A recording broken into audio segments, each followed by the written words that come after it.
Hello, folks. Welcome to the Citizen Central. Sorry for everybody who's live here. Kind of just lost track of where the button was there. Welcome, everybody. We've got a special show today. One that actually is kind of surprising me. It's supposed to be a show about the next update, 323 Star Citizen, as it's going into the first quarter. But we just got a huge drop of information this morning regarding 323 that is making it look like a much more exciting talk. So, got some friends in here today. All three are making the good content over here on Star Citizen of their own types. And I want to give you guys a chance to introduce yourselves because you've got good things to say about the stuff we've got coming up today. And it's going to be a good talk. So we'll start with you, Solus. Let the folks know who are you? Where are you coming from? Yeah, hey, everybody. Solus here. I am the host of the Beyond the Verse Star Citizen podcast. I had yours truly, Space Tomato, on a show episode a couple weeks ago. So might be a little familiar, but thanks for having me on, Space. Yeah, of course, man. Thanks for coming on. Croncy, how about yourself? I'm Croncy. To me, I say good Star Citizen content. I wouldn't go that far. I make content about Star Citizen, and I also do a weekly podcast with Salty Mike called Answer the Call. It's good stuff. How's that been going?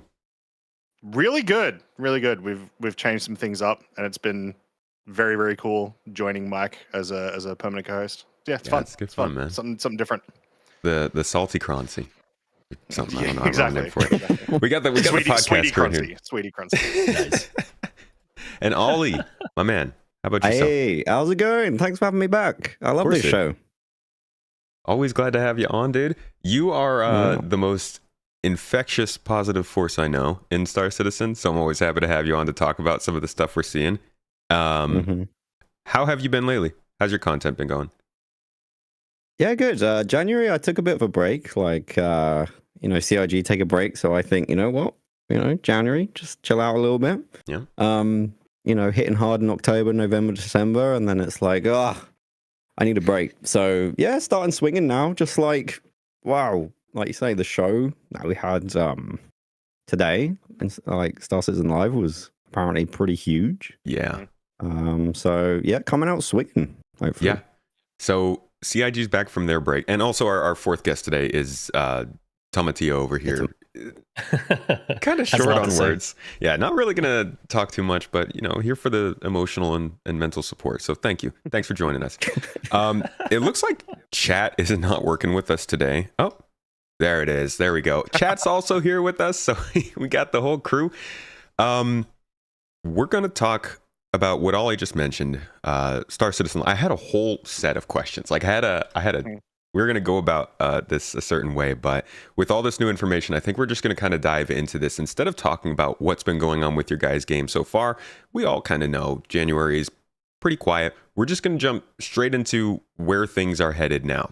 First, let's start with the fact that communication is changing this year. Inside Star Citizen and Star Citizen Live are both doing things a little bit differently. How do you guys take that? Usually it's kind of a scale back, at least over the last several years. It's been like this show gets shortened or this show gets moved into this show, but this feels like they're doing more. How do you guys feel about that this year? Well, I'll go. I think it's a real good indicate. Like for me, I don't want to be the conductor of the hype train, but I feel like it's a good indication of they expect to have more to say. I think if you thought, we're having a slow year, you wouldn't then immediately go, let's have a show every week until the patch comes out. So, I mean, pinch of salt and all, but seems positive. I don't know. I mean, it might be the episodes that just they don't have any information or they're not as interesting. But, looking on positive side of it, hopefully that means we're getting more content, more updates, and some good changes. Yeah.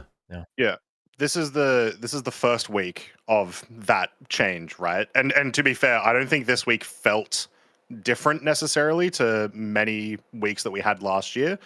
However, it was a very full week. So if it sort of does continue that each week that we have an ISC that's just chock-a-block full of information, SEL that's chock-a-block full of information, then yeah, that's insane and super, super cool. So I do sort of hope that continues. maybe a little bit less information because my brain is still sort of trying to digest everything. Yeah, I was gonna say if we get that much information every week, they may have a problem on their hands. That might be too much. I think they might be making 12 games at that stage if that's how much we end up getting.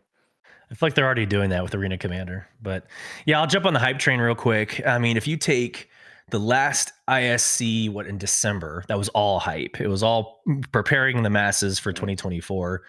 This one was a continuation, but it was a shocker because, or actually Star Citizen Life, it was a shocker because it's basically everything that they had promised from a quality of life perspective in 323. And so if you go through the cadence of what they're going to be talking about, you're asking about ISC and Star Citizen Live, there's a lot more to talk about. And if we are to hold them accountable to what they said in CitizenCon and in those hype videos, we're supposed to be getting 4.0. We're supposed to be getting all this technology. We're supposed to be getting, the sky in 2024. So there better be a lot more content for them to discuss. Yeah.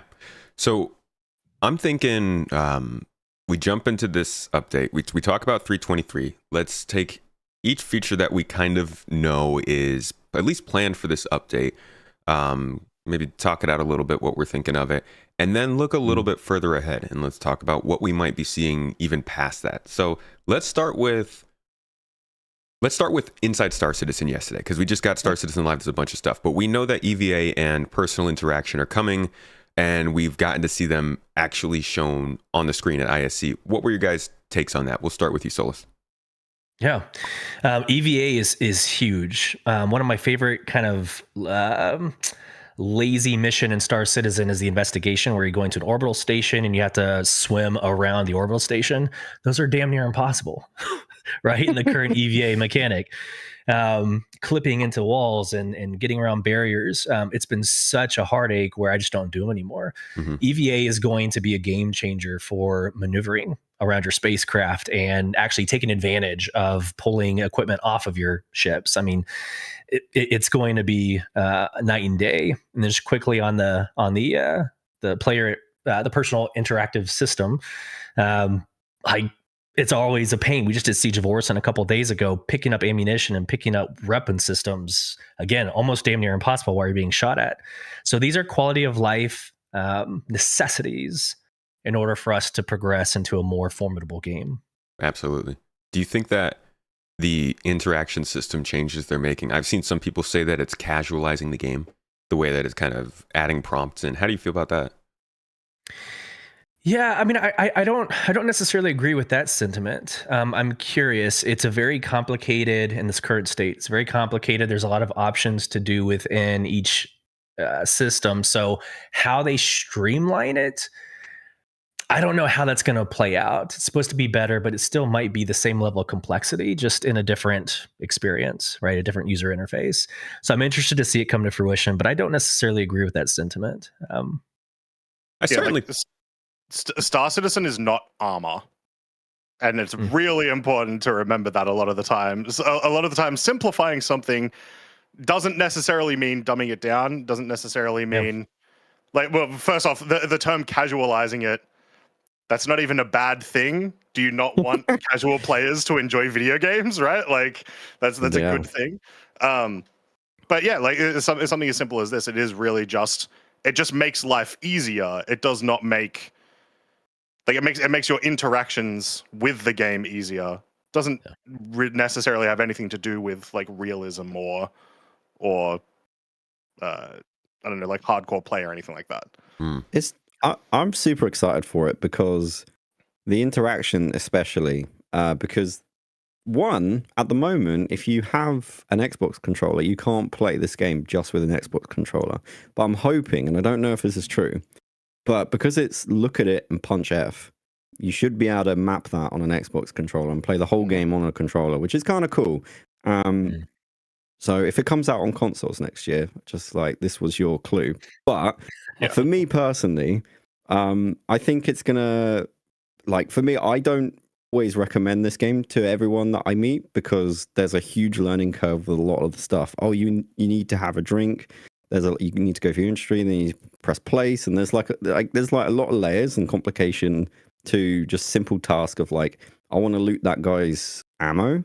Okay, need to loot him, then I need to drag it over here, and then I need to do this. But if you can just look at the character and then just press loot or whatever, I think it just, like you guys have been saying, I think the casualization of Star Citizen, or making it like it seem a bit more casual, just easier, intuitive, I think is a great thing, especially for new players, like especially with the tutorial and stuff. It just makes it a lot more approachable.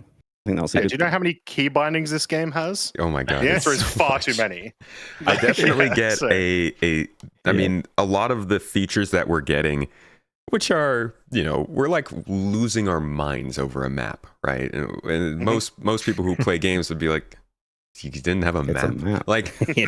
all these features we're getting are super bare minimum, but they feel like a necessity for a game. It doesn't feel like, I agree with you guys, it doesn't really feel like a casualization. It feels like just something a game needs for people who want to learn it. I think that they should allow us to turn it off. The holographic little indicator, I think that should be disableable.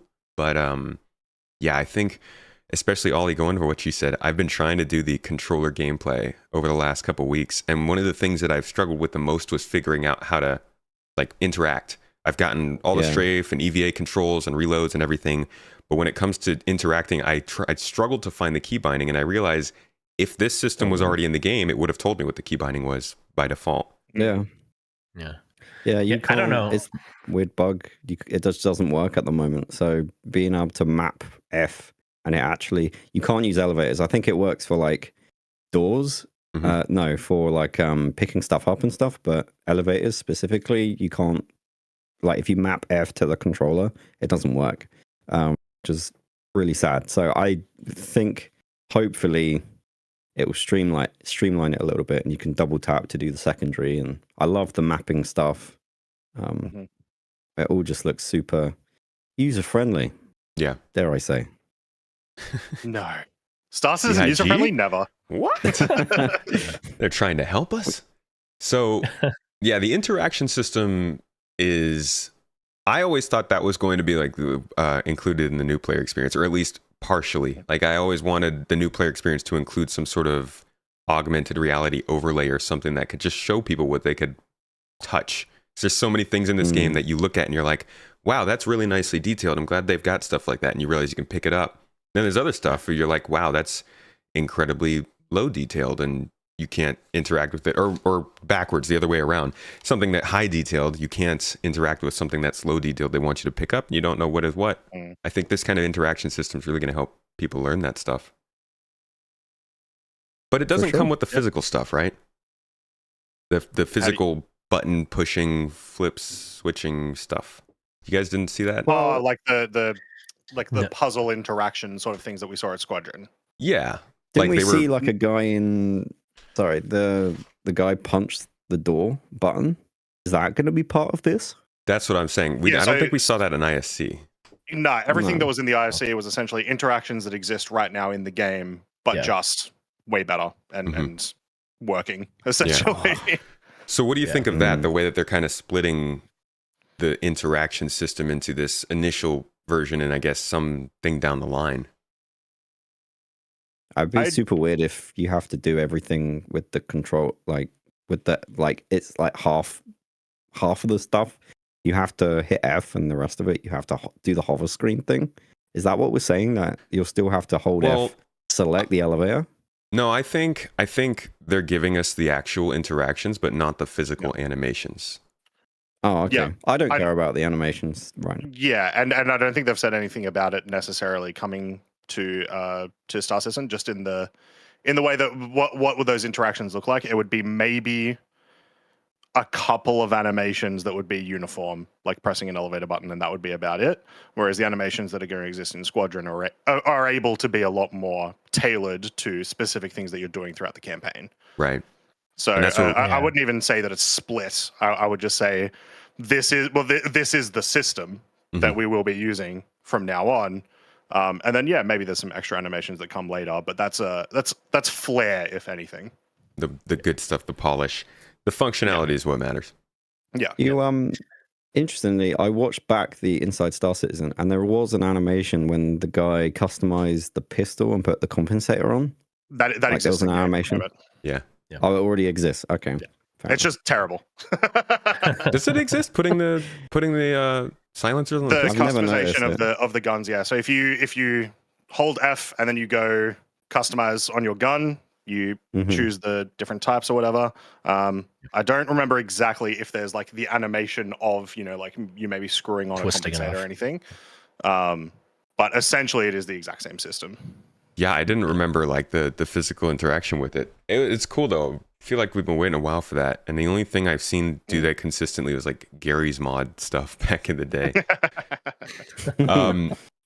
EVA changes also are pretty keen though. I think it's one of the more annoying things in the game when you're like floating down a hallway and your foot hits something and you go spinning off and you're like you cannot control yourself. Do you guys think they're going to start adding more like EVA specific content because of that? I hope so. Yeah, I absolutely hope so. I mean, it's already like tapped into, like I said, the orbital station, and they already have, you know, the cargo missions where you're having to get out and move cargo boxes from ship to ship. Absolutely. I think they're going to touch more on that when you're able to fully maneuver. Right now, it's a nightmare. Something happens behind you, you can't spin around, right? So yes, I do think they'll lean heavily into that, especially with the cargo updates coming down the pipeline. But with this EVA update, we're seeing that we're not getting push and pull. We're not. Correct. And That's fine. we're not getting EVA fuel, I think. Yeah. Right. But I think this is a really good first step, though. I think this is like the harder thing to get right. And once they square this away, I think that push pull downstream is going to be a lot easier to adopt once the foundation of this is perfected or close to it. It's interesting that the player interaction system is kind of more functional and less animation based, and then the EVA update is kind of more animation based and less of the function. But they both seem like pretty solid updates. I wouldn't say that. It's based on how they are describing how the EVA is working mechanically and how you will be interacting in EVA mechanically. I think it's very much like I forgot the word you used. Look, I woke up like an hour ago. It is a lot more functional because there's the whole thing of the you maintain your momentum. The way that you actually move around is completely different now. Okay, so you are maintaining the way that you look momentum. around is completely different.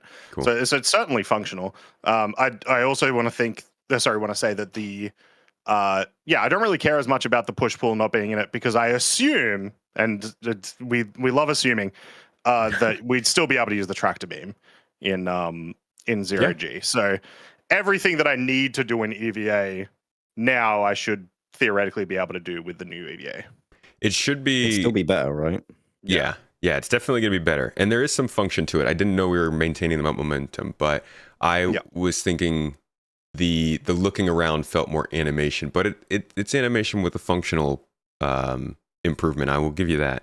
The overall improvement of it, do you guys think is going to include momentum arresting for non-player objects then?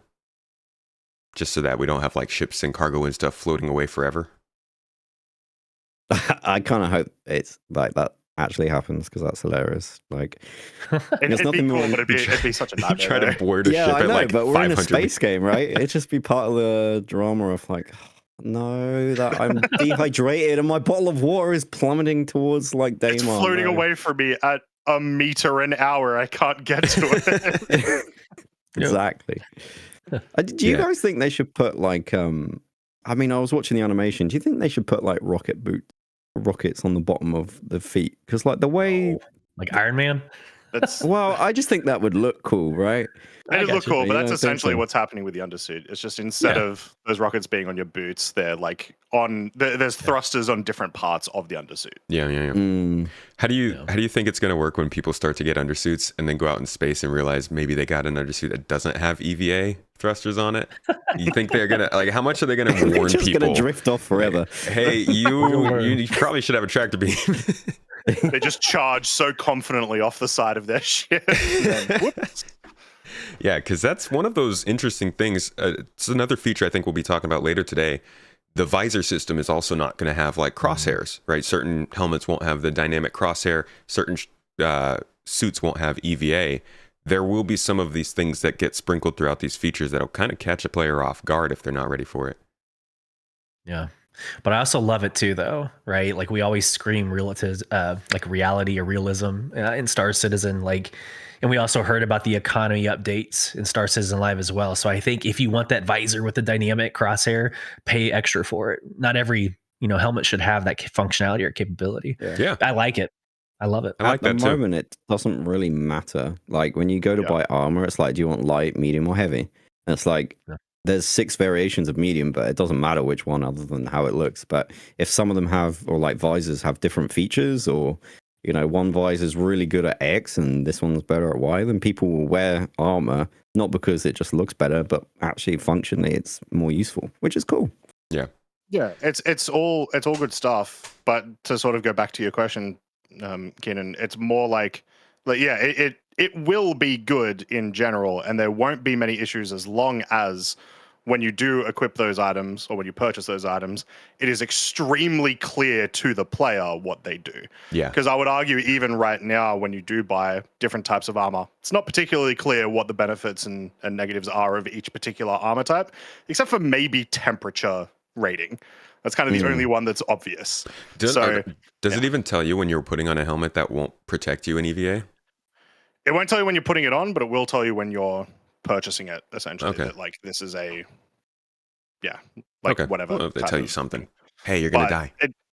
Yeah, exactly. It needs to be obvious. And people need to be told. Even, even if you didn't purchase it and you are just putting it on for the first time, we've been getting really good at the small like player help boxes that have been coming out ever since they started the new player things. Don't remember what they're called at the moment. Mm-hmm. Just having something like that pop up when you put on a helmet of like, this helmet is rated whatever, it will allow you to XYZ. Yeah, those are like those nice nifty UI things that I really want to see come into the game, like pop up on your HUD and stuff. Mm-hmm. So I guess there's a great segue into some of the other things coming in 3.23, because I'm pretty sure they mentioned in Star Citizen Live today that visor update's coming, right? Solus, I think you're the one who really got to watch it all the way through. I don't know, Croncy, if you've gotten to yet. I know I have. I got a list. Okay, yeah. So at least we got a list. That's good enough. But the visor system is something that they said is going to be coming. What were the kind of the details surrounding that they mentioned? Yeah. So the mini map on the top left was something that was going to be present for some locations, not all. They made it a point that literally everything in the game would have to be mapped out before it gets fully integrated. Ooh. So have low expectations before. Let us map it out. Come on. I'm sure there's a mod out there that'll do it for them. But yeah, so they mentioned that. What else, Croncy, specifically about visor? Well, the visor and lens, with the visor and stuff, we actually saw a bunch of it during the ISC, which is like one of the things I got excited for, and then they talked about it during SCL. Mm-hmm. So we're looking at things like updated mission status on the top right of your visor, making it look a lot nicer. Ammo in the bottom right looks a lot nicer. Your bearings are at the top. Yes. In the center, your compass, so a lot easier to navigate in FPS now. 100%. The map, a bunch of other things, just pretty much the visor that they showed at CitizenCon looks like it is on its way in 3.23, and the UI is significantly better than what we've had for a while. Yeah, it pushes it off to the sides and gets it out of the way. It really looks like it clears up the space. In the episode where they shown B-roll of this stuff, or were they just talking about it? Yeah, during the ISC, specifically the interaction section, where they were talking about how interaction works. That was on a build of 3.23 that had the new visor. Okay, so cool. You just get all of it pretty much there. That's huge. I mean, a better. It's easier to look at too. That's the big thing. It is nicer on the eyes. Actually, it's not as jarring sometimes as the current UI can be. Oh my god, and it is jarring. I feel like I'm always in a jar. One of the biggest things that I feel like I took away from CitizenCon was it just looks like an actual game. Like we've seen. I always go back to the Squadron 42 vertical slice because I remember watching that and being like, yeah, they're doing good work. Good job, CIG. Keep it up. This is good. And then like I go back and I watch that footage and compare it to like the HUD that we have now, and I'm like, see, now this looks like a game. that looked like they were just kind of throwing stuff in there to make the game work. This looks like they want to release something, and the HUD rework and like the ship kind of systems rework are the two biggest ones that feel like that. You know why I it think feels like a game? Because it's all Squadron. Yeah, exactly. Yeah, it's all the stuff they got to develop traditionally. I wonder. I feel like they're gonna have to have a lot of conversations about that. Like all this time, Star Citizen did this open development, but in reality, it just funded a closed development game, and then it's benefiting from it. And I do wonder if they had phrased it like that in the beginning, how successful that would have been. It makes I don't want to take the show this direction, but it makes me wonder how close we are to Squadron 42, right? Like if the product, let's go. I saw the comment in chat in Squadron in Star Citizen Live, but no, I mean if the polished items are already coming to us, and we're not saying that 323 is next week, that's not what we're saying, but the very next patch has all of the polished items from Squadron 42, quality of life wise, coming over. It does make me wonder, like, I don't know. That's a good sign. I mean, these are polished for Star Citizen, not for Squadron. If they're coming over now, it means they were polished for Squadron a while ago. Well, right. Okay, I won't say that. I'm not going to put that on the record. That means they were in a good place a while ago. You're still sort of in like the right space though, right? Like all of the devs that did move from Squadron to here, it's now been a couple of months since they got onboarded, because we got sort of a confirmation that the onboarding was happening. I think it was around September, October. And a lot of those features are going to be the core features of Squadron, like the UI, like interaction, the things that were literally, this is how you play the game, were going to be the most polished in Squadron. So it makes sense that these would be the first ones that we'd get from Squadron, and that they would be hopefully in a decent state. Yeah. I think we need to remember that the reason why all this stuff looks super polished, not only developers, but I think it's because we all play Star Citizen and are constantly giving feedback. I think a lot of the good choices they're making now are down to people making like videos and saying, I don't like this, or even forum posts or whatever, and say, or Reddit, and saying like, this is dumb, I don't like this, and then it going on like a whiteboard somewhere, and then them chipping away at it. And I think this is just, marketing team should just name this patch quality of life, because I feel like it's, for new players, I don't think it's anything that incredible, other than it's easier to use. But what are you talking about, man? They're getting a map. But it should be overjoyed. I feel like this patch is like for, those who held the line and put up with that star map for however long, and now you're getting one that is like easy to use and like not as frustrating. Hopefully, none of us have tried it yet, so it could be worse. But could be a late Christmas. Assuming it's better, what a nice thing for everyone who's played the game and put up with the things that are a little bit, Star Citizen jank type of thing that you just put up with. The good old times. We're gonna look back on the good old days. Can't wait. I'm gonna miss the faceplant jank. Oh, I'll still figure out a way to faceplant. We were just talking about it. We'll make it work. The star map's another part of the UI though, and really, I think for a lot of people, the star of the show. What did they have to say about the star map? I mean, just that it's coming, right, Croncy? Like that it's planned for for this next release. Quick shout out to community manager from CIG, Nick Howe, who just actually sent me a list of all of the things from SCL today. The star map, including search functionality, improved visual presentation of maps, and many other quality of life improvements. So they've put in search? Yeah. Apparently. Because I remember, was it Jared was like, you're going to put in search, aren't you? Like, you're going to put in search. And then the developer was like, I'll put in search, yeah. Man. Damn, being able to just do more now. That's a game changer. Trying to travel to a place on a planet is so much harder than it should be. You can just type it in. Brios, let's go. Yeah, it's going to be fantastic. So we're getting, and hold on, I'm seeing that might have gotten posted here too. So we're getting the star map. Did they explicitly say there's anything in the star map that wasn't going to be there? Because I know that they were kind of talking about how I think she mentioned a couple things at CitizenCon that she showed, but also kind of sound like they'd be coming later. Did they, for instance, talk about like planetary surface maps? Because we didn't really see that during CitizenCon. So if I recall, it was one of the quicker segments where they brought up what else is coming in 323, and they said the star map, and it was a fast transition, not like the mini map. The mini map is what they said that there would be blockers to getting it fully integrated, but Okay. star map sounded like it's a full package that we'll be seeing in 323. So the mini map isn't coming in 323? So the mini map is for is. certain locations. Okay. It's not going to be Maybe every certain ships. location. It doesn't sound like necessarily they might have it for every ship, but Okay. That's right.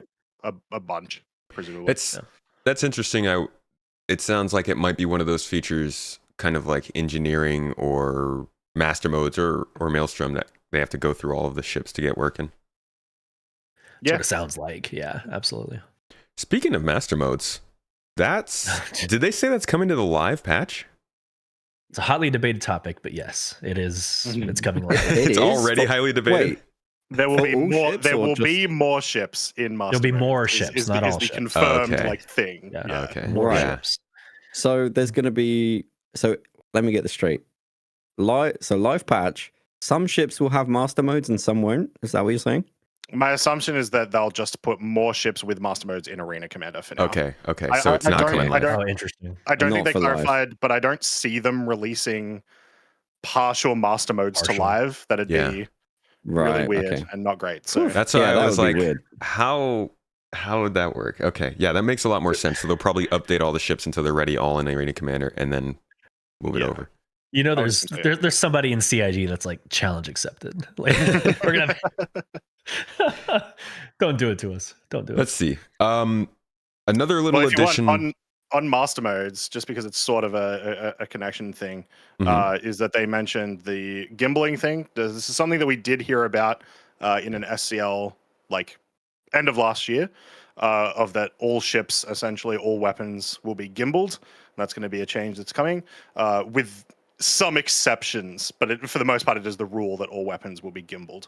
So that aspect of the game is going to change quite a bit. What is this game? I don't recognize it anymore. It's a fun one, Ollie. Finally, just imagine. Fun anyway. I don't know if I'll enjoy it anymore. Just keep imagining, man. This sucks. They keep adding cool things. Damn it! It's easy to use. I don't understand. So, precision mode is that kind of what you were getting at with that? Yeah, that's another thing. Yeah. Okay. Yeah. So precision mode feels like our first step towards capital ship gameplay. I mean, I know it's supposed to work with all different type ships, but that really, we were always kind of told that we would be targeting components and attacking components, but then it's like, okay, well, when I fight, I'm like just trying to hit the ship. How would I ever aim for components? And then they bring in precision targeting mode. Feels like one small slice of the prep that they're doing now, getting us towards like the Polaris coming out and starting to work with more multi-crew gameplay and the ideas behind repairing that stuff. I wasn't even thinking about that really before CitizenCon though. Was that like in your headspace when you thought about combat? A more specific targeting mode? I think CitizenCon was the first time that they mentioned it, as far as I'm aware. Yeah. Especially because everyone was like, haha, they're ripping off Starfield. But anyway. I think it was never on my radar. The idea of shooting specific parts of ships for sure was, but I thought we would be doing that just with our regular. I mean, you can already do that. Yeah, 100%. It's not great, but it is a thing that exists already. I think the addition of precision targeting mode is just good in general, because in so many games you have advantages and disadvantages to doing ADS and not. So even in a PvP situation, it's good to have this extra element of, well, if you're really good at precision targeting and when you do it, you get the upper hand on your opponent and all that sort of stuff. So it's not even necessarily capital gameplay. It's just an added layer of complexity that's easy to understand for players. It just adds a little bit to the fun. Yeah. I like the think risk what you're saying, reward. Sorry. No, please go ahead. I was going to say, I think for capital ships, I think when you're moving slowly, that sort of stuff is really going to come into its own. I like the precision aiming modes for smaller, faster ships. For me, need to see more of that to really understand why that's in the game. Because if you've got a small, nimble ship, that's going to be really confusing. Maybe I need to see more of it. But I think for big capital ships with big size 10 cannons on the front or whatever, I think that sort of stuff makes a lot more sense of like, okay, we're going to actually target the engines or the shield or whatever. I think that really makes sense. But like, also, are they going to gimbal the railgun on the bottom of the Idris? No, Like, that's one of the exceptions. So it is a rule, but there are a few weapons that are exceptions to that rule. it's just like a big turret, like. Oh my god, That would be crazy. I like that it makes it feel kind of indirectly like ships are more than just a sum, or Naval rather combat. that they are some of their parts. Yeah, there's like multiple parts to a ship, and you're thinking about it as more than just a giant hunk of flying metal. I love the direction it's going in. Ooh, yeah. Ooh. I think for me it's like another level of risk versus reward. I think Ollie said it beautifully, but you can give up your maneuverability. Excuse me. You can give up your maneuverability when you're flying a massive capital ship. So yeah, let's give that up. I have a staff that's going to hold, armor and everything else. So I'm going to focus in on shooting, but not necessarily for a Santok Yai. Santok Yai probably doesn't need to use precision targeting. It's nimble, it's agile. So I like the risk versus reward. It's another layer of combat consideration. Yeah. It also potentially adds a lot to just turret gameplay in general, because I don't imagine there'll be a lot of times where you wouldn't, if it is available to turrets, which I assume it would be. There's no reason why you wouldn't be in that most of the time, allowing you for better control, and it powers up multi-crew gameplay a lot more, which is something that Star Citizen keeps on struggling a lot with, of making multi-crew worth it. So it's another aspect that they can sort of push on. And it's also something that's going to be balanced with things like master modes, engineering, and other things. Like, you can't look at just the addition of master modes and say that's going to change combat in some certain way, because now we've got things like precision targeting. We're going to have like these different atmospheric flight models. It's a lot of stuff that's about to change the way people so much approach changing ships. to this game. Yeah.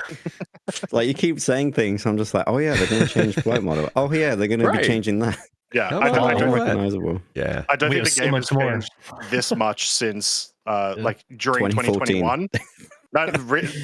True. But yeah, during 2021, we got medical, we got inventory, we got the prison system, we got like a ton of things that just changed how the game works completely. Yeah. And this is feeling like, well, what if we did that in one patch? Yeah, and even then it feels like more. It's insane. We're getting systems replaced that have been in this game for more than half a decade. Do you think Like they're multiple underselling this systems. patch? I feel like this patch is bigger than like patches we've had. Some of the patches we've had recently. I think they've Like, just started maybe the since- hype for it. Yeah. Do you reckon? Okay. Yeah. I suppose it's fairly early. Like, we're probably going to see this patch late March, maybe, I guess. Yeah. Like, Yeah, they'll But be it's hyping this one also- for a couple months. Yeah. It's also, and I don't want to shortchange the progress here when it comes out, right? I don't want to shortchange it, but it's also like a bulk transfer. Like we said earlier in the show, it's a bulk transfer of what is currently in existence for Squadron 42. So maybe it's easier to bring all of this new content over because it exists in one way or fashion. So it's easy to translate into a workable Star Citizen, as opposed to a new salvaging loop or a new gameplay loop entirely. I think this is easier to do in bulk. I'm sure it is. However, that's not all that's coming in 323. Oh yeah, there's more. But wait, there's more. There's a bunch of stuff that isn't in Squadron that they also talked about that's coming into so 323. let's talk about UGFs become distribution centers. Yep. How you feeling My about favorite. that? I'll It's wait. new locations. That's awesome. But How it's can you not like love it's new locations? different from a new like these are look at the UGFs we have now, right? And look what's about to replace them. It's not even just a UGF anymore. Do you think that they're going to start to reorient the way that these ground and mercenary missions are working? Are they going to get rid of these older ones? Like, how do you think this new location is going to fit into the game? No, so the way I see it, like right now, you've got different tiers of all the game loops, right? So like cargo, you have 1 box missions, 6 box missions. Mercenary, you've got like a smaller location or a larger location. I think it'll still exist in its current. Like I can't see them getting rid of it. UGF seems like the next evolution. It seems like okay, so now maybe you're on the third or fourth, whatever they're calling it, reputation grinds. So here's now you're introduced to UGFs and these massive, almost like dungeon or trial experiences. I just think it's an evolution. It's going to be on top of what already exists. All right. Anybody else got feels on that? It's just so much. It could be on its own. Could be its own patch, but it's not just bundled in with everything else. Like what? Crazy. I'm really interested in seeing what kind of missions they can do here that aren't combat related. Because they talk about how they're going to have their unique layouts and different factions. They've mentioned Grey Cat and Shubin, and along with like the cargo stuff they've been talking about, I'm wondering what kind of interesting things they could do with cargo missions that we couldn't do with the outposts we had before. There's a lot more sort of capacity coming out of these places. Yeah, I imagine if they the distribution centers that we're going to be seeing in 323, at least from everything they've shown us so far, are very different to the full concept of the new UGFs that they talked about like a year and a half ago. Mm-hmm. So I think if they ever get it to that level, yeah, we're probably going to see a ton of different mission types. The ability for, well, we might even see it with 323, the ability for freight elevators to come into actual like mission specific elements, right? Like you actually have to go to a freight elevator, maybe to pull out a 32 SCU crate, that sort of thing, and that's what you've got to deliver. All of those sort of things theoretically should be possible here, but at the very least, it's a significantly better layout location for missions we currently have. So they like eliminate 10 at one of these UGFs, you're approaching them significantly differently than go down an elevator, shoot everything in sight. Yeah. So at the very least, it just adds a lot more substance to what we can use right now. Yeah. It's also, they also, I don't know if they mentioned this in SEL for 323, but these locations are supposed to introduce Star Citizen's quote unquote raids, right? Yes. So raids were not mentioned in SCL. That was not something. They said they'd make iterations on Blockade Runner, a change to Xeno Threat, but specifically about like raids in general, no. But you're absolutely right. Like the way I look at like UGFs are these DCs. I see them like hubs, like mission hubs. I hate to reference like World of Warcraft, but you would go and you have these hubs that have all the different types of dailies and side missions that you would do. I kind of see UGFs serving that purpose for Star Citizen. Like rather than having to jump from an orbital station to a planet marker and switching between a salvaging mission and a mining mission, it's kind of all capable at that one location. And that's what excites me. It's like, let's not waste, some people might see it, old people with kids, myself, might see it as like a waste of time to like log in and 30 minutes later, you're finally starting your mission. Well, UGF is like, as long as I'm close to a UGF, I could play to my heart's content and touch every game loop I wanted to touch. You know, I'm hoping that's how things are for the towns and the cities as well. Like one of the things they focused on with the Pyro update to the towns that they're doing is like localized gameplay. You get missions at this town, you go out a couple hundred meters, run a mission, you return to that town. I'm really hoping all these locations act as sort of hubs like that, and you can just choose what your archetype is, whether it's a space station, a town, a distribution center, a city. Yeah, I love that idea. We started to see that a little bit with the retrieval op missions, right? Of like, if like on Microtech, for example, there was one like, you know, only a few kilometers away from Microtech, you could just pick up that box and then land on a building. I think that was like the first kind of like small, you know, obviously you're in a universe in Stanton, but this is actually quite, you know, you don't need to even use quantum in that mission, which is quite cool. Yeah. Yeah, I love that. So the distribution centers will be bringing in new missions and activities. The features and development will continue for that. And then you had mentioned the dynamic events. So they mentioned 2 new missions, Xenothreat Update and Blockade Runner.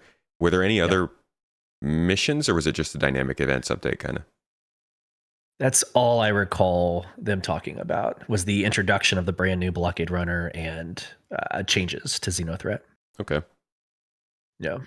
Well, I mean, Which I feel like we might have seen possibly a snippet of what's going to be happening with Xenothreat in the playtest that happened last weekend for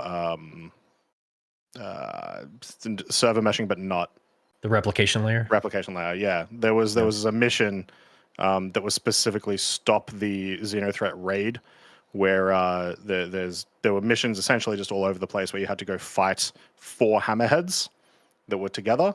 Mm-hmm. I would imagine that is part of a greater thing that's going on with Xenothreat, but they're keeping it very close to their chest, it seems. I'm wondering how Xenothreat's going to progress, how all these events are going to progress if when the game is finally running and they're like, yeah, so the UEE has this full military presence here, but Xenothreat still attacks every couple of weeks. And like, Orison is constantly getting bombarded by these pirates, and we just keep having to bring in civilians. I'm wondering how they're going to fit these events into the lore and narrative, because they're they're so jarring. It's definitely an astropod question. Yeah. Yeah, I kind of hope the like base building and like territorial part of Star Citizen, when that comes into the game, will kind of facilitate that gameplay naturally. So these events can be a little bit more, less frequent, and these things come up naturally. Like, rather than Xenothreat, maybe it's Croncy's org, they're just being a pain and keep attacking my base or whatever. Imagine CIG makes an we official fight back, mission. That would be really cool. So I kind of feel like I don't mind if these events don't happen often. They're a nice, unique thing, but I think if they do them too much, I think people probably do them less. So here's my take on that. Make it organic. Make it organic. Don't make it like, every 2 weeks, or make it like a seasonal thing. Like just make it happen on the servers. Just start it and see it organically happen. So they've started to change the name of these events to global events instead of dynamic events, because I think that they realized they need to do something different for like you're saying. It would be weird to just randomly trigger Xenothreat, because it would take so long for people to get out there. But but Xenothreat's more of like a story-driven event, right? Like the Siege of Orison and Xenothreat are special in terms of dynamic events, where there is a particular reason this is happening, and theoretically in lore, it's not happening over and over and over again. Whereas Blockade Runner, which will be coming out soon, and Jumptown could happen all the time. Could happen at random times over and over again in different locations. So yeah, you do have to sort of treat them differently, but to sort of also go against what Ollie said about them not being, like, make sure they're not too frequent. I think they have enough of a variety of them now that you can make them more frequent, but we keep getting into the situation where we'll see Jumptown 12 times over the course of 3 months. And just Jumptown. Like, of course I'm going to get bored of it after that, right? Like, I really want Xenothreat right now, even though I played it a ton a year and a half ago. If we had Xenothreat for like a couple of weeks right now, I'd love it. And throw a different faction, throw it in a different system, and it's something else to do. There's also Korea, I feel, kind of represents what dynamic events feel like. Like somebody did something and it spawned an event that called out to other people. That's I think that's kind of the direction they're moving in for that kind of stuff. Yeah. Love it. All right. Let's talk about persistence. Hangars and freight elevators. Oh my gosh, they've been on the roadmap for like... this is the hype train I want to get on. Yeah. This is what I... If this works how I've dreamed it working, like, I'm all in. I want this. Just being able to have my little layout, my little home, put stuff over there, put stuff over there. When I come back, it's still there. Please. It's like the first time we've been able to have a home in the verse that wasn't just a different hab every time you respawn. I want to put my fish tank out. I've had a fish tank for like 10 years. I mean, fish still alive? You can put your banners in your hab, and that's about it. Oh yeah, that's a thing, huh? I remember they showed that on ISC. Yeah, you can hang them up if you've got them in your thing. But like, how often are you in your hab? Yeah. So now I'm we've definitely got in the hospital more often. we got That's right.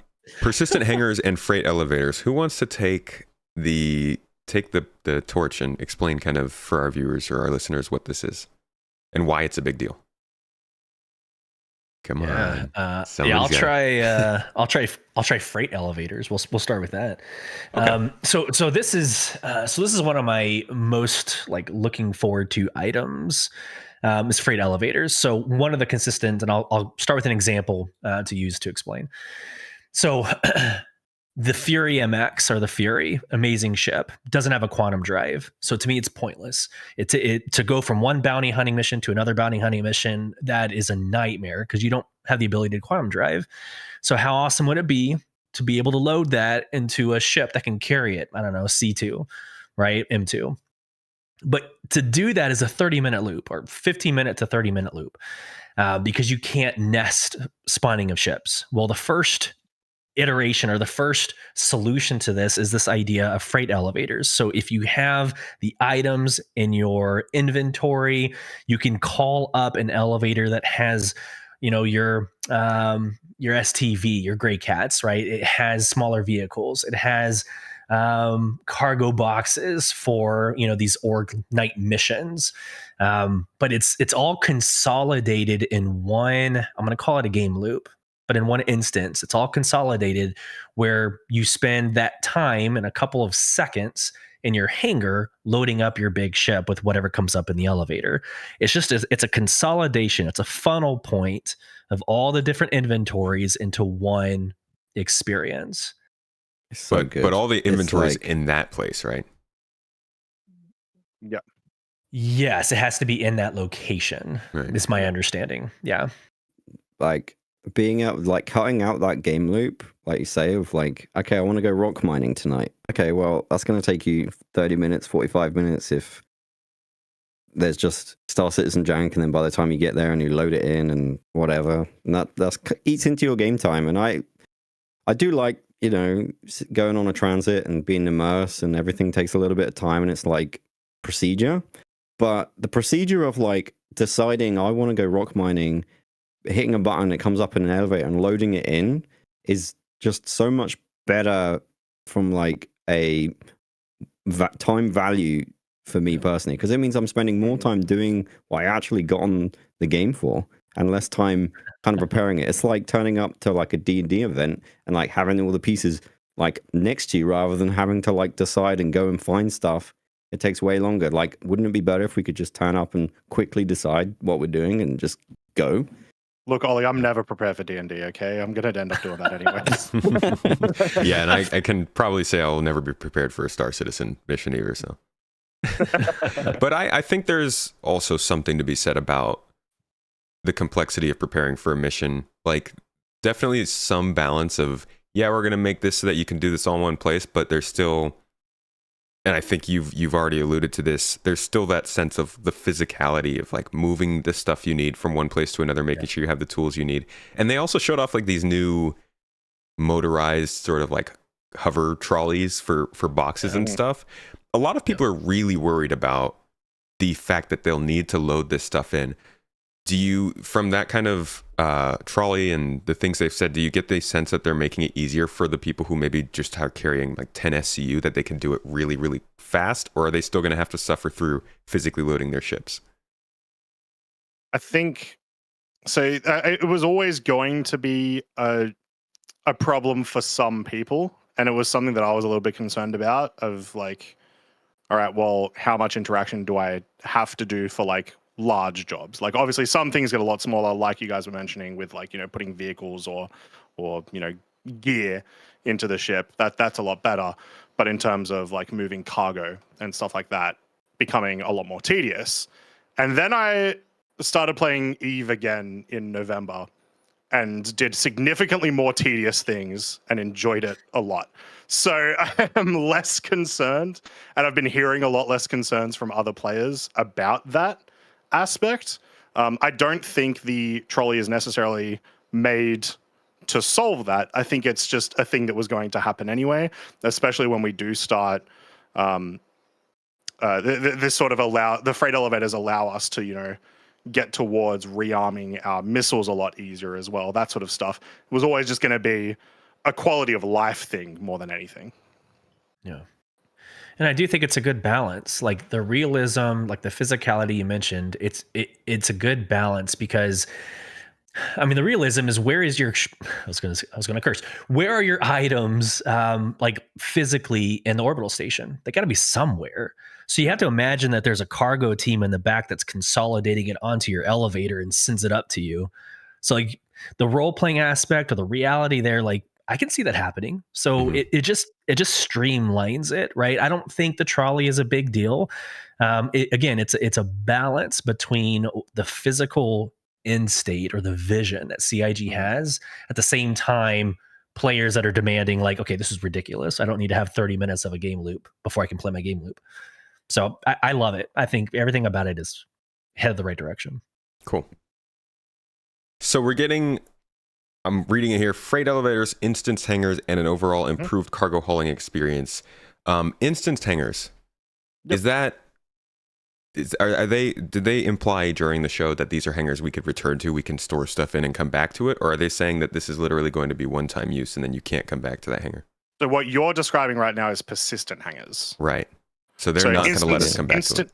Well, so instance hangars are essentially a requirement for freight elevators, just so you don't end up getting bogged up with so many people in the exact same physical spaces of like, you know, the 12 or 20 hangars that are at Hurston.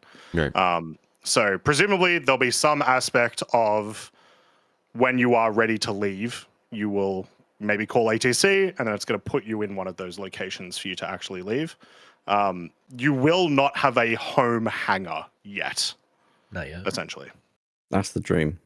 That is the dream. Yeah. Almost there, guys. So that means that you can't just like have a bunch of org stuff on the hangar that you loaded from your ship, leave that hangar, and then bring the people back to it. They haven't explicitly said you won't be able to do that, but I imagine you won't. I imagine once you leave the hangar, everything that's not in the freight elevator will probably just get deleted. Yeah. And I agree with Croncy. I think the incident hangars, it's only for whenever like the doors close, it pulls you out of that, like virtually it pulls you out. So that way you're not loading up your cargo. Let's say you're loading up a Carrack, you know, full of items. It's going to take you probably 5 minutes to do that. Well, they're not going to bog down the orbital station with a bunch of 5-minute hangars. So that instance hangar takes you offline, right? Whenever the doors close, and it allows other people to fly into that. That's literally the only thing that they're accomplishing is that instead of you getting, what's the phrase? Instead of you getting like off booked or put away, forgot the phrase, but instead of being like forced to leave, you can stay there as long as you want to. Cool. Theoretically, yeah. Yeah. Do you reckon there'll be, I don't know if there already is or not, but do you reckon there'll be a limit on, say you call ATC, you get put into a like hangar 12, the doors open. Do you have a time limit before like, hey, you need to leave, otherwise we're going to boot you? Because it'll depend on when they instance it, which we're probably not going to know until we get our hands on it. Because like, it might instance the second the doors close, and then you're fine, and you might be infinite time that you can chill in here and do your freight elevator, which is ideal, especially because you know we're going to be interacting with that stuff a lot more than we currently do in hangars, so we need that extra time. But I don't believe they mentioned anything, and so we probably won't see for a little bit. Okay. Well, I mean, at least their instance, like this is a big improvement over what we had for sure. I am excited to see freight elevators. They didn't mention anything about any of the other stuff that they talked about during those ISCs last week, but just being able to load like our vehicles at a space station is really nice. Do you think that this would lower the use or even remove people's interest in going to outposts? No, because you still have missions to those outposts. You still have trading available at those outposts. They have also mentioned in a monthly report, I don't remember if it was the most recent one, but it was semi-recent, that freight elevators are being considered for economy changes at all locations, including outposts. So things will change there anyway. The only people, I guess, that won't go to outposts as much are people that like are only getting an ROC out, right? Like they still very much have their uses. Okay. I mean, if you're on Daymar and you suddenly decide you want to go rock mining, you're not going to go back to a hangar on like Orison. Yeah. So you just the quicker thing is to go to the outpost in that specific situation. Right. But, They might just be more convenient. Yeah. Okay, I'm seeing that we're getting the new looting UI, right? Oh, that's coming? Yeah, it says new looting. That's in notes. Interesting. New I loot thought system it and new was, UI. we were going to get the interaction, but we weren't going to get the new. Yeah. So the only thing I remember them saying was like if you go to a dead body, you could map out the action to quickly equip ammunition, but I don't remember them saying like an entirely new looting system. Do you, Croncy? So I didn't watch SEL because I was asleep. But okay. In the notes that Nico has sent to a couple of Discords, it does say new loot system and UI and a new app for in-game purchases. So yeah, that shopping app. Yeah, I would imagine that it is the loot UI that we saw at CitizenCon. Yeah. Whether it makes it into 323 is a different thing, which is a big asterisk on all of these. They're just targeted for 323. Yeah. The only things that are probably likely are what we saw at ISC today or yesterday.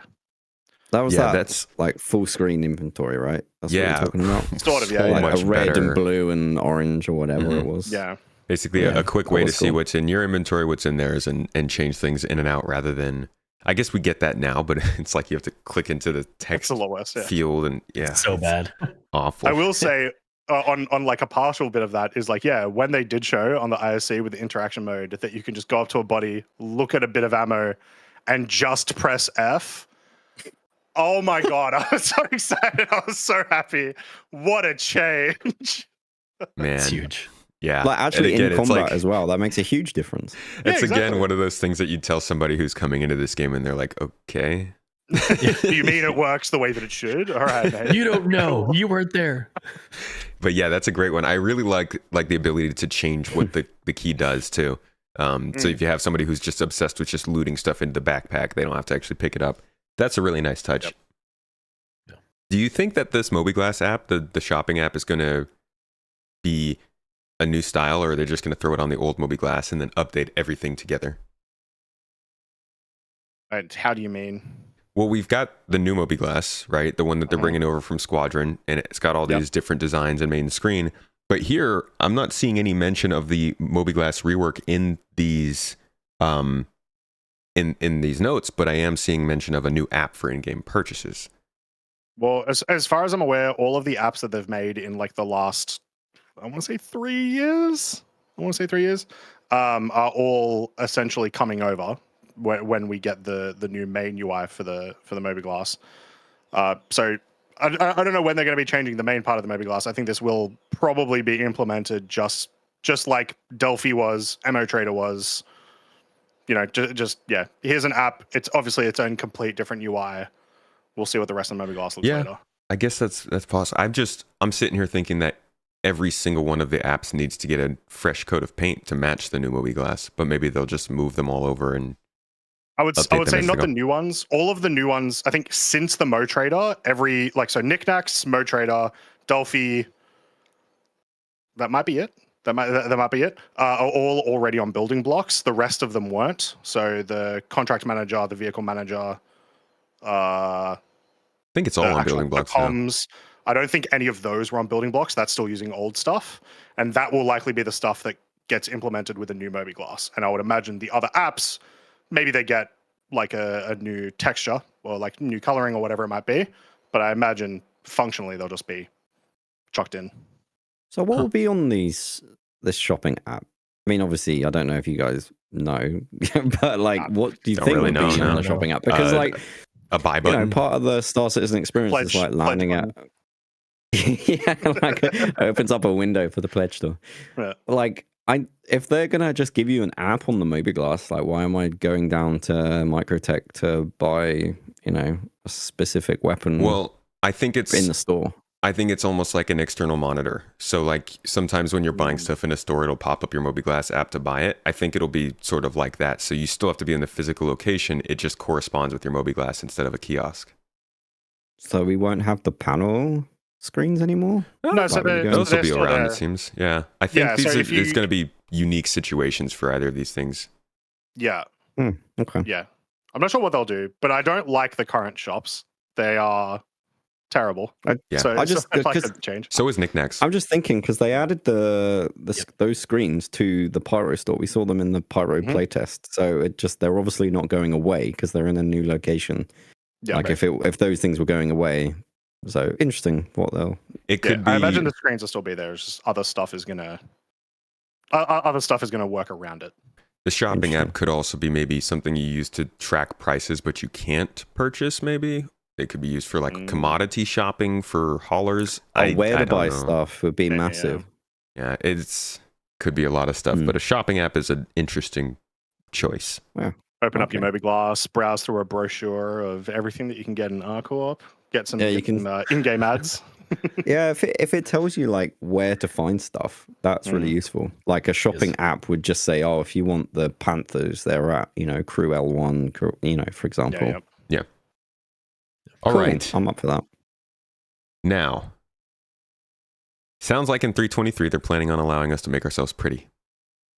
Finally getting that new character customizer with I think need that in with the life. hair stuff that Hair dyeing. does it say that here? Customize your Two ways to customize character. character. The standard DNA DNA blender blender. we have now, and a finer editor that will allow you to customize them more manually. Okay. Says makeup, multi-level hair dye, and other customizations to come soon. So we're still waiting for the whole character customizer, but this is the new customizer, right? It looks much more intuitive, more functional, and just a pleasure to use compared to what we had before. Yeah. Beyond the aesthetics, I think they were talking about anchor points. So like how you click and drag, you can move facial features. I think that was the big takeaway for me is your nose, your eyebrows. You can start getting into really making it unique using those anchor points. But you're right. Yeah. The rest of it, like the makeup, tattoos, the hair dye, that wasn't promised for 323, is just coming soon. Yeah, it sounds like once again in sort of a theme with a lot of the things that they were talking about, and in both ISE and SCL, this is the UI implementation mostly, and then a lot of the extra stuff to come later. Yeah. So 323 is shaping up to be absolutely a significant patch with a lot of big additions, but they're not all getting delivered in their final forms. It's still Star Citizen, it's still iterative, and we're still going to see more of this coming later in the year. Yeah, but some of them are such core things. I mean, you said it so much earlier. It feels like a lot of the things that are coming in is for a video game. that's the big thing. This patch feels like it's going to be huge. It's really going to change everything about how the game feels. Mm-hmm. Yeah. Assuming any of these make it in, you never know. There it is. The last thing that I wanted to touch on that we see here on this list are the FPS updates, reloading, ammo management, dynamic crosshair, and stuff like that. Also, they're talking about quality of life improvements, so that might be the sounds and the recoil and stuff. You guys do a lot of FPS? Does that hit you where it counts? Yeah. I think the 100%. only thing that really like grabbed my attention was the ammunition. Like it's really annoying to remember how many rounds are in which magazine. So sometimes you'll reload and only have 2 rounds in that magazine. Shoot them off and then get the next one that has 30. Right. So the round consolidation was attractive to me, but the rest I'm like, it's sexy. Like it'll be nice to see. But it wasn't like groundbreaking for me. The dynamic crosshair is very different to how we've played Star Citizen before. So it's going to be interesting to see how much that impacts the game. I can't at the moment think of a game that has had, I know they exist, but I can't right now think of a game that has had, the crosshair move independently sometimes of your view, of your head. But none of the FPS games I've played recently have done it. So it's going to be a little bit jarring. I'm not sure I'm gonna like it because it'll be a weird one. Because if you're like walking or running, you're just gonna have a white crosshair like bouncing around all the time, right? So like I think it needs to fade, like when you slow down. Maybe like if it's on the screen all the time, maybe I just need to use it, and like after I use it for like half an hour, I just won't want to go back. But without using it, I'm a little bit skeptical on how that's going to feel because I'm so used to it's stationary the whole time. That It might be makes why. sense, but That might be why they're not making every helmet have it. Be Possibly, easier to pick and choose. It is interesting though to see where the bullet's going to land rather than what you're looking at. I'm wondering how that if that's something that they include because it might work better with like eye tracking or VR stuff in the future. Does it make a difference for that kind of stuff? It definitely does, for sure, because you can sort of already do that with eye and head tracking now. Like this firing style exists already within the game, just with like external Hardware. help. Yeah. I will say though, no, it's lost. Continue. Love it. I know how it feels. We'll come back to that one. one thing I will say is like I think a lot of these changes for 23, assuming they all come in as planned, I think if you put it down in a list, like how much time per game session do you spend in the style map? How much time do you spend looking at your inventory? How much time do you spend looking at interaction menus? I think it's gonna really change a big portion of like stuff you actually spend time doing in Star Citizen. Yeah. Like we touched on like the hangars, like going collecting vehicles or loot and stuff. Like I feel like there's small changes, like kind of, but I think in terms of how much it changes of the actual Star Citizen experience is quite a big proportion of what Star Citizen is, which is like looking at the star map, choosing your loadout, you know, those sort of things. So I'm really excited about this patch if it carries on how they're planning, obviously. Yeah. You make a good point too. It's we were very excited about salvage coming into the game. We were pumped for other things. Like there are big features that come in certain parts of the game that get people excited, but it's not often that we get a feature that makes a big difference to every single player, let alone like 6 to 10 different features that make a difference. And like you said, we spend a lot of our time, like 50% of our time in a certain menu that's getting affected by these updates. And that makes it so much more a significant update than even something like the cargo refactor or persistent entity streaming, because those things are important in the long run, but these things everyone's going to notice immediately as soon as they log in. I think it's also it's important to mention everything that they talked about during ISC and SCL essentially were gameplay features or locations, right? Everything there. There are still the questions of, well, you know, we just had the replication layer test.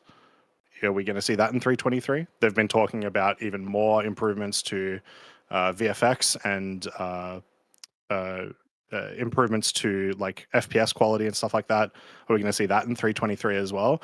Like just how thick is this patch becoming, essentially? Yeah, there are other things that they usually don't mention that they just kind of throw in there as well. Yep. And then beyond this, I mean, we haven't even talked about Vulkan API that we know is coming at some point this year. It's like engineering gameplays being worked on. There are a lot of things that we haven't talked about that are still coming. There's a whole other star system. It's good stuff. Yep.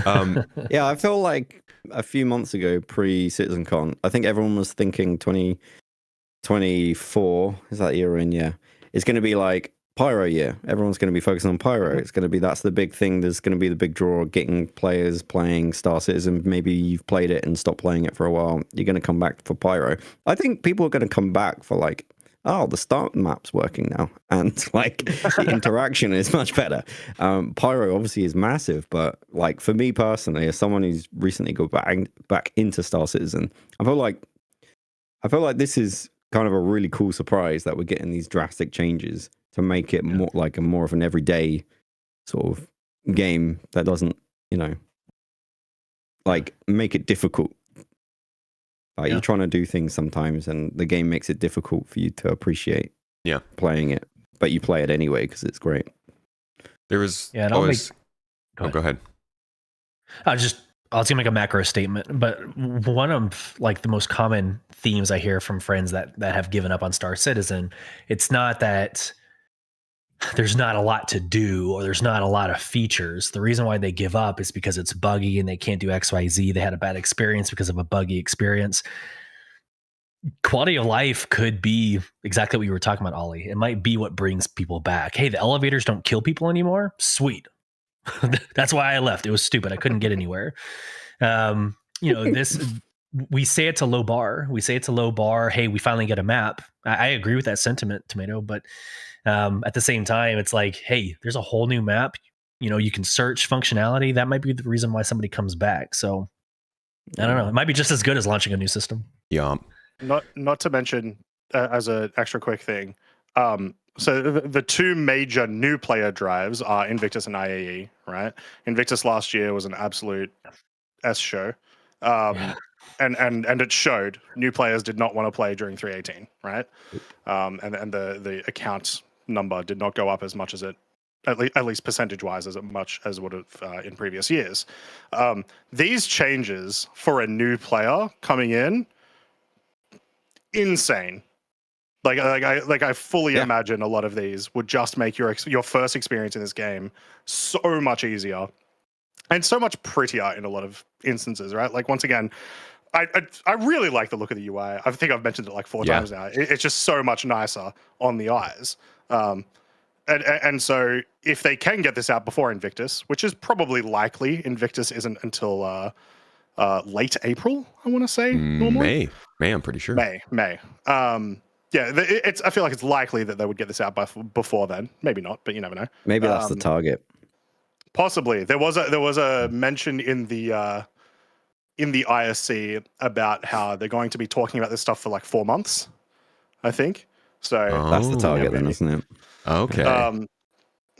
But regardless, should be an absolutely fantastic new player driver. Yeah, I think one of the biggest things is that it's hard to suggest this game to people, partially because, it's a crazy cool game, but first impressions aren't great. We could all agree. Well, they are How great do I get out of bed? and the screenshots and gameplay, but then, like, I make videos on this game for a living, but I've got personal friends that I have said, like they ask, hey, should we play? I'm like, no, just wait. Because I know there's some players who will play this game once, and if it doesn't deliver, they're never going to re-download it.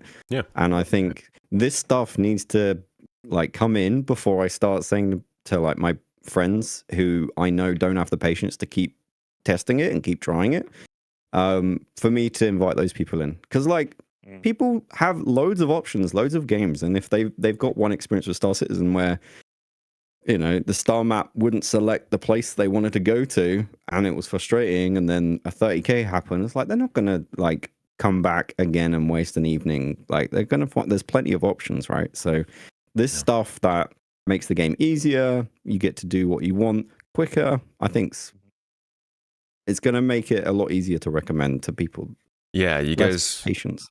Would you say that if these features came in 3.23, everything we talked about today came in and worked relatively well, Star Citizen good, would you say the game's ready for those players who were kind of sitting on the sidelines and waiting to jump in, or does the game still need more content?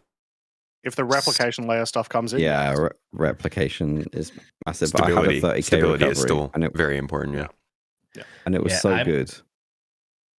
I'm waiting for my friends until after Pyro. I think the launch of a whole new system is going to bring in a lot of dynamics and a lot of different, things to consider beyond the tech and everything else. So I'm holding off until we have Pyro and say, hey, there's 2 systems you can fly between. But until That's then, fair. I feel like it's gonna be a pretty rough transition. Yeah, it'd be nice to also have multi-crew gameplay in a good place. Yes. When you bring some people in. Or engineering. Yeah. Yep. The last thing I want to ask you guys is, did I say ask you guys or ask? Ask you guys, okay? Either way. For a long time, people have been saying, hey, server meshing is going to come around. Hey, we're going to get this good stuff. The networks, the FPS, all that stuff. The dams are going to break. Here it comes. And we're now suddenly seeing a bunch of features showing up that people have been waiting for.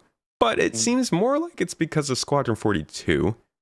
Does it feel like that dam breaking moment? And does it feel like it's actually Squadron that caused it? Or how do you guys feel about should people feel like we're finally at that stage where Star Citizen is just going, or is this feel like a standout patch for you?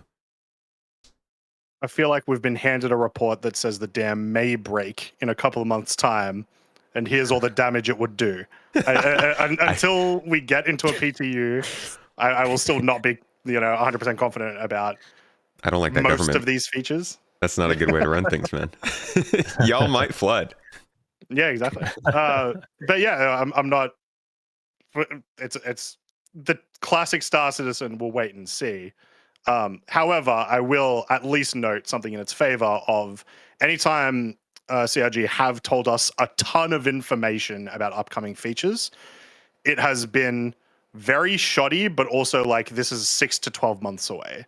This is a ton of information about stuff that presumably they've got internal QA testing right now. Right? So it's a lot, hopefully it's a lot more consistent. I think for me, it will be the persistent hangers will be the moment.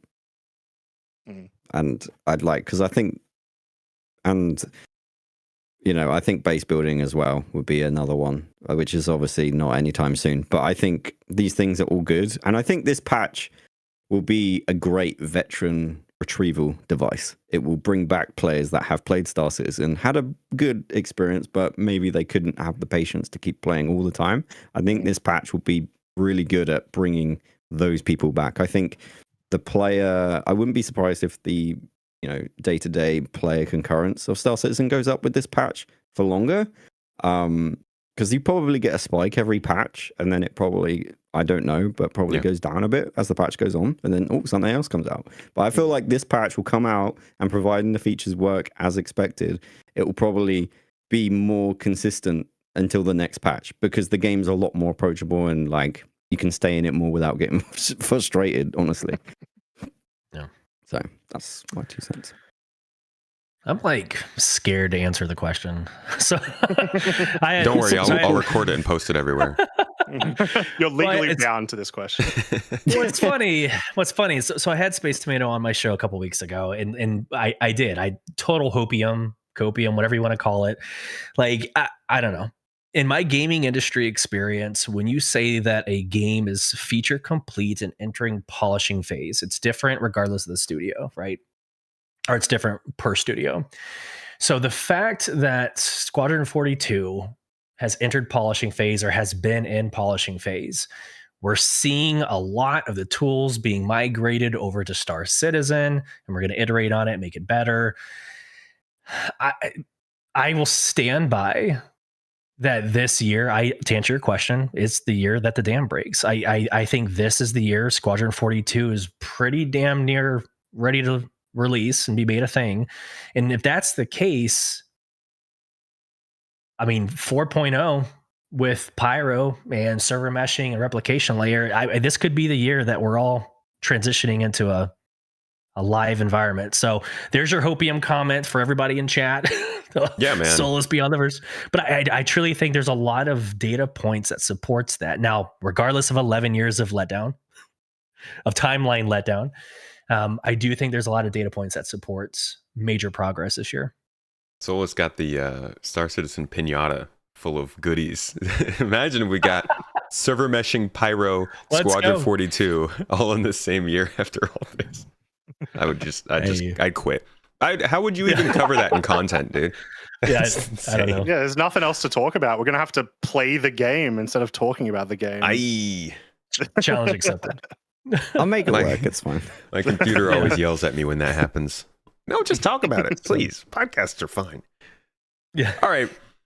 So guys, thank you so much for joining me today. It's been a nice little drawn-out talk, I will say. I really wanted to get the detail on these features because it's pretty unprecedented seeing this amount of stuff coming into into Star Citizen specifically, in 1 year, let alone one patch. And I think the ramifications of this kind of stuff, from us playing the game to some random person watching like a random Jack Frags video who's never heard of Star Citizen, seeing a game that has an actually decent looking HUD and good FPS, in addition to being a cool space game, I think it's going to make the biggest difference for Aldi, like you said, like the way people are starting to get into this. So glad you were all able to join me for this. Thank you so much.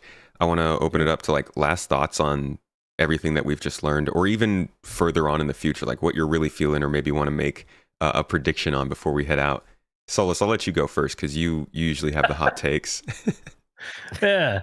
No, I mean, I guess beyond. So I'm super excited about this patch. It's a lot coming whenever it's going to come. Super excited. Thanks for having me on the show. I think, yes, I know that is a far off target. Very hopium copium. But I don't know. Like, I'll say one last thing. I do think a capital ship is being released this year. No, I don't think which one. I don't have a lot of data. But they gave us a desired calendar of when they were going to be releasing these larger ships, and I just think we're due. I think we're due for one. Whether I know the Polaris is not necessarily capital, but if you go and look at the Idris, I think there's enough data points and enough progress that we could also see a major ship in the future. So I'll leave it there. Maybe not the Bounty Merchantman, not to make anybody excited. But. Yeah, don't even bring that up, man. Don't worry, CIG will. We all know. Yeah. All right, Croncy, give me your hot take, man. Last thoughts. 323 is going to be trash because they didn't mention anything about the creatures. You're right. That's a good one. They didn't. So disappointed. I was really hoping, with everything that's been in the month reports and everything they did at CitizenCon, I was really hoping we would get non-human creatures in this patch, and we still might. Of course, that could still happen, but yeah, terrible. There's the dam breaking point right there. I feel you there, man. Space cow. Just gonna have space cows standing on chairs everywhere, T-posing space whales, like floating through Orison, intimidating you as you're coming for like Tisa Spaceport. Yeah. But okay. No, I think this is a huge. If they can get half of these features into 323, it is the biggest patch of all time in terms of how much content in one single patch. So, I mean, I was really disenfranchised with Star Citizen until like last week, and this is once again getting my hype like way back up there. No, I feel it. I'm right there with you. Sorry, I'm just gonna waffle on if you get me talking about it again. Ollie, what's your hot take? What are you thinking for this year? I really like the dam breaking thing. I think this is probably the first bolt going this patch. I think if this delivers, I think this is the first crack showing in the dam breaking. If you want to look at it like that, I think this is a massive patch. It's like, for me personally, when I came back to the game, I think I played it in like 2015 and then came back to it in 2019.